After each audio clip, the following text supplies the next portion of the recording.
Hey guys, today I'm bringing you a video on a build guide for a $500 gaming PC. Now this is a budget guide, but it is still a great PC that can play most games in 2017 at 1920 by 1080 at 60 FPS on ultra settings. So you could play Battlefield, Grand Theft Auto 5, CSGO, Overwatch. I mean, the list of games you can play is almost unlimited.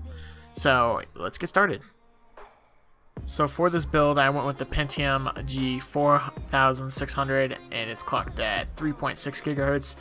Now this is a decent processor. It is only 2 cores, but it enables hyperthreading, so it should run everything at a decent speed. Unfortunately, this processor isn't overclockable, but it is a Pentium, so I highly doubt you'd be wanting to do any overclocking on it anyways. For the graphics card, I chose the EVGA GeForce 1050 Ti SC. SC just stands for super clocked, which means it comes out of the box already overclocked, so you don't have to do any of that yourself. This is a great budget graphics card. I mean, it's phenomenal. Everyone loves using it in their build, so that's why I included it in mine. For RAM, I went with the Corsair Vengeance LPX.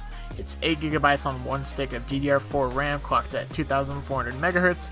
It's some pretty nice RAM. The reason I went with 8 gigabytes is because most games nowadays take, 8 to 16 gigabytes of RAM, so you will have plenty of options in the future to upgrade your system a little bit by adding one more stick of 8 gigabytes of RAM. For the motherboard, I went with the Gigabyte GAH110MA. Ooh, that's a mouthful. It's an LGA 1151 socket, which means it's going to support our CPU that I picked for this build.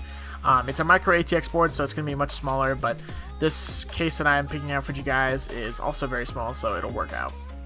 For the case, I went with the Corsair CC Carbine series. This is a micro ATX / mid tower case. It's really nice. A lot of people like to use this in their budget builds because it's such a great case for the price. And there's an option to have the window on the side, or you could just have it as like a sheet of metal. For the power supply, I went with the EVGA 500 watt power supply. This is a great power supply, and the reason I went with 500 watts is because the system is probably going to run around like 400 watts, but just in case you want to add some more RAM or you want to change your graphics card in the future, it is good to have a little bit more juice just in case. And last but not least, I went the Western Digital Blue Caviar 1 terabyte hard drive. This is a great hard drive. It's very reliable. Everyone loves using them on their builds because of this, so I think it will work great on this build. It's clocked at 7,200 RPM. It has a 64 megabyte cache, which is really nice. Like, it's a pretty fast hard drive. Well, I hope you guys enjoyed the video. If you'd like to see more videos like this, please leave a comment, and I'll talk to you guys later. Peace out.